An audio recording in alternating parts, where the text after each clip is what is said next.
এই জায়গাটা এই জায়গাটা আমি আজকে এসে বুঝছি, যদি বাবা আসতেন বাবা খুব খুশি হতেন।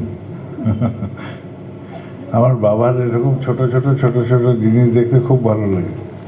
তো এটা দেখলে মনে হচ্ছে যে বাবা এলে খুব খুশি হতেন, খুব খুব খুশি হতেন। ঠিক আছে, তোমরা সবাই ভালো থাকবে। তোমরা কেমন আছো? ভালো আছো? এইটাই তো ভালো কথা, ভালো আছি। হ্যাঁ, আমরা সংসারের প্রাণ তো, আমাদের তো ভালো থাকা খারাপ থাকা নিয়েই আমাদের জীবন। কিন্তু ভালো আছি বললে ভালো থাকাটা চলে আসে, তাই না?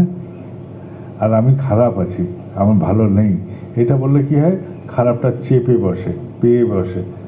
আমাদের চেষ্টা করতে হয় যেটুকু আছি, যেমন আছি আমি ভালো আছি, ঠাকুর তোমাকে নিয়ে আমরা ভালোই থাকার চেষ্টা করি, এটাই বলতে হয়। তো জীবনটাকে বুঝবে, তোমাদের জীবন যাতে সুন্দর থাকে তার চেষ্টা করবে। মনের মধ্যে যতই গল্প আসুক, তুমি সেই গল্পটা ঠাকুরকে বলছো কিনা দেখো। তোমার মনে যে কথাটা আসছে সেটা ঠাকুরকে শেয়ার করছো কিনা, ঠাকুর আমার মনে কিন্তু এরকম হচ্ছে, আমি কি করব। এই যে জিজ্ঞেস করবে, তখন তিনি তোমার কাছে এসে উপস্থিত থাকবেন, তোমার অন্তরে উপস্থিত হবেন, তিনি পথ দেখিয়ে দেবেন। আমরা বলি যে ঠাকুরকে বিপদের সময় বলি, কিন্তু ভালো কাজও বলতে হয়, ঠাকুর আজকে আমি কুমড়ার তরকারি খাবো, এটাও বললাম। ঠাকুর আজকে আমার পরীক্ষা আছে, আমি যাচ্ছি। ঠাকুর আজকে আমার পড়তে ভালো লাগছে না, আমার পড়াশোনার ইচ্ছে হচ্ছে না, এটাও বললাম। ঠাকুর আজকে আমি বাজার করে নিয়ে এসেছি কিন্তু সব দাম আমার বেশি নিল, এটাও বললাম। যা হবে তোমার জীবনে মনে মনে বলতে থাকো ঠাকুরকে। তাহলে কি হবে, আমরা তো সবসময় নাম করতে পারি এরকম হয় না। আমরা তো সংসারে থাকি, নানা রকম ভাব হয়, মনের মধ্যে নানা রকম আন্দোলন হয়। সব সময় যে আমি নাম করতে পারছি এরকম হয় না। তখন কি হয়, তখন সব কথাগুলো ঠাকুরকে যদি বলতে থাকো, ঠাকুর এখন আমি চানে যাচ্ছি, ঠাকুর আমি এখন খেতে বসছি, এই যে বলছি ঠাকুরকে, তার মানে আমি আমার সমস্ত কিছুর মধ্যে ঠাকুরকে জড়িয়ে রাখছি।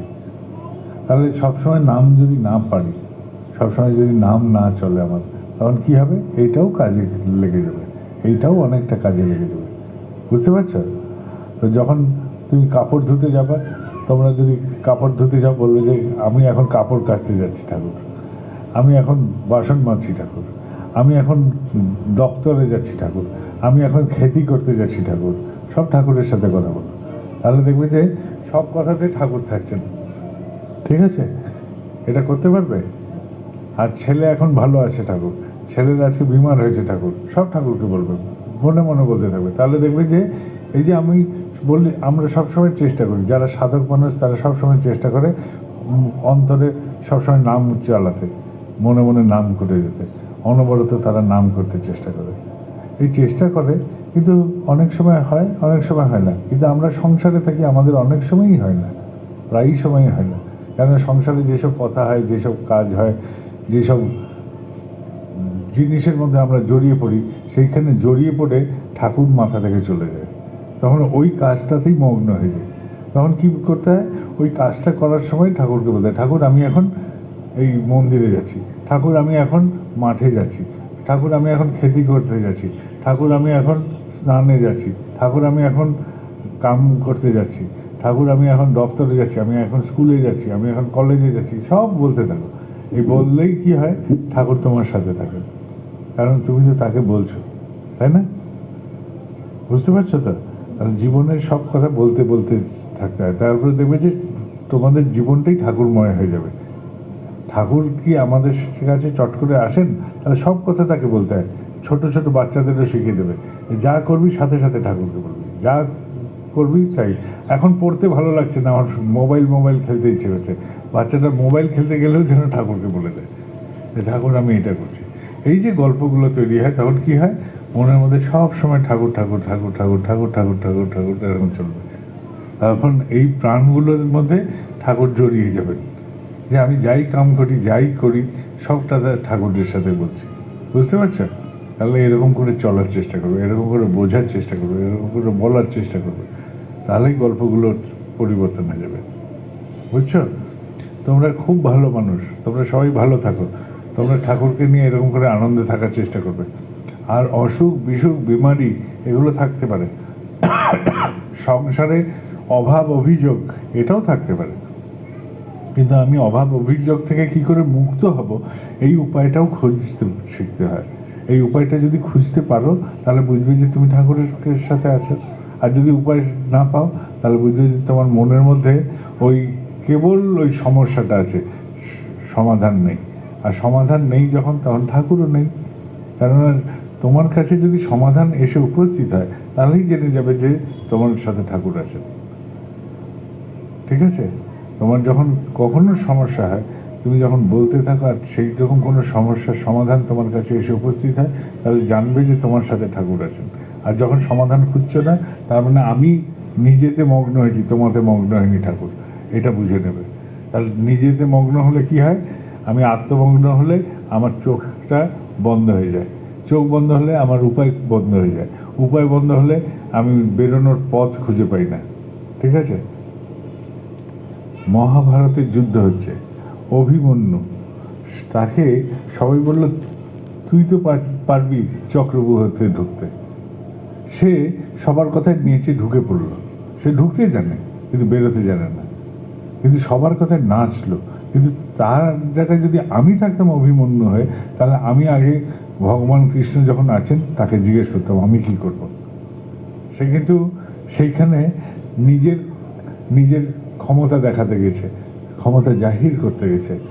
সে যদি নিবেদিত প্রাণ থাকতো তাহলে কি করতো, আগে গিয়ে কৃষ্ণ ভগবানকে জিজ্ঞেস করতো যে ভগবান বলো তুমি, আমি তখন তো তাকে মামা ভাবছে, তখন কৃষ্ণকে কেবল সে মামা ভাবছে, ভগবান ভাবতে পারে নাই। আর ভগবান ভাবতে পারে নাই বলে সে চক্রব্যূহে ঢুকে গিয়ে সে বেঘরে মারা গেল। তাহলে আমরা সংসারের চক্রব্যূহতে যখন ঢুকি তখন বেঘরে কেন মরি যেন, আমাদের অহংকারের জন্যে আমরা চক্রব্যূহতে ঢুকি। ঠিক আছে? আর চক্রব্যূহতে ঢুকে এরকম বিপদ ডেকে আনি নিজেদের। সংসারে যত জটিলতা, যত কায়দা, যার কিছুর মধ্যে আমরা জড়াই, সবটা আমরা নির্বাচন করি ওই চক্রব্যূহতে ঢুকবো বলে। আর ওই চক্রব্যূহতে ঢুকি কিসে, আমাদের অহংকারে। আর যে নিবেদিত, যে সমর্পিত, সে কি করবে, সে তার ঈশ্বরকে বলবে, ভগবানকে বলবে। অভিমন্যু চক্রব্যূহতে ঢোকার আগে সে ভাবলো ওটা তো মামা হয়, সে তো ভাবেনি যে ওটা ভগবান হয়। আর যদি ভগবান হয় বলতো তাহলে গিয়ে জিজ্ঞেস করতো যে তুমি বললো প্রভু আমি ঢুকবো কি ঢুকবো না, তাহলে তিনি বলতেন যে তুই ঢুকিস না, তুই বাইরে থেকে যুদ্ধ কর, এটাই বলতেন। তাই না? যে এরকম অবস্থায় চক্রব্যূহ ভেদ করতে পারছি না, এবার আমি কি করবো, তাহলে এটাই বলতেন তিনি। বোঝা যাচ্ছে? তাহলে গল্পটাকে বোঝার চেষ্টা করো যে আমরা যখন বিপদে পড়ি তখন অহংকারের জন্যেই আমরা ওইরকম চক্রব্যূহতে ঢুকি, সংসারের চক্রব্যূহতে আমরা ঢুকে পড়ি। আর ঢুকে পড়ে নিজেদের বিপদ ডেকে আনি। আর চেষ্টা করো যে যখনই কিছু হয়, সেই জন্য বলুন যা কিছু হবে জীবনে, যা কিছু হবে ঠাকুরকে বলতে থাকে। তাহলে কি হবে, জীবনটা দেখবে যে কখনো এই চক্রব্যূহের ফাঁদে পড়বে না। যে মেয়ের বিয়ে হয়নি সে যখনই বলবে যে মনের মধ্যে এরকম করে একটা আলোড়ন আসছে, ঠাকুর আমি কি করব, তখন ঠাকুরই বলবেন যে তুই তোর মাকে বল, অন্তর থেকে বলে দেবেন যে তুই তোর মাকে বল, এটাই বলবেন। যখন আমার ছেলের বিমার হবে আমি ঠাকুরকে বলবো ঠাকুর আমার এরকম হচ্ছে, যদি আমি ঠাকুরকে সত্যিকারে বলি তাহলে অন্তর থেকে বলবে যে এই ডাক্তারের কাছে যা, আর গিয়ে চিকিৎসা করা। যখন আমি হতাশ হয়ে যাই তখন বললি যে ঠাকুর আমি হতাশ হচ্ছি, আমার হতাশা এসে যাচ্ছে, আমি কি করব, ঠাকুর তখন তোমাকে আশার কিরণ দেখাবেন, কোনো না কোনো উপায় দেখাবেন। এটাই হচ্ছে ঠাকুরের গল্প। আর আমরা ভাবি ওই অভিমন্যুর মতন যে আমি নিজেই পেরে যাব, আর পেরে যাব বলে গিয়েই চক্রব্যূহতে ঢুকি, আর চক্রব্যূহতে ঢুকে ওই ফাঁদের মধ্যে আটকে পড়ে আমাদের জীবনটা জলাঞ্জলি যায়, আমাদের উৎসাহ জলাঞ্জলি যায়, কায়দা জলাঞ্জলি যায়। সেই জন্য বললাম যে জীবনে যাই করি আমরা সবসময় নাম করতে পারছি এরকম নয়, কিন্তু নাম করতে চেষ্টা করছি, এটাও হতে পারে। কিন্তু সব কথাই যখন ঠাকুরকে বলতে থাকি তাহলে সব কাজের মধ্যে তিনি জড়িয়ে যান, আমার সমস্ত কিছুর মধ্যে। যখন আমি তোমাদের কাছে এখানে বসে আছি আমি কিন্তু ঠাকুরকে বলি তুমি আমার সাথে থাকো, কি বলতে হবে আমি জানি না, আমার এত জ্ঞান নেই ঠাকুর, তুমি আমার সাথে থাকো, তুমি বলো কি বলতে হবে। তাহলে তিনি বলে দেবেন যে কথা তিনি বলতে চান। আমি কেবল আওয়াজ হয়ে তোমাদের কাছে বলছি, আমি বলতে চাই না, কেননা আমার এত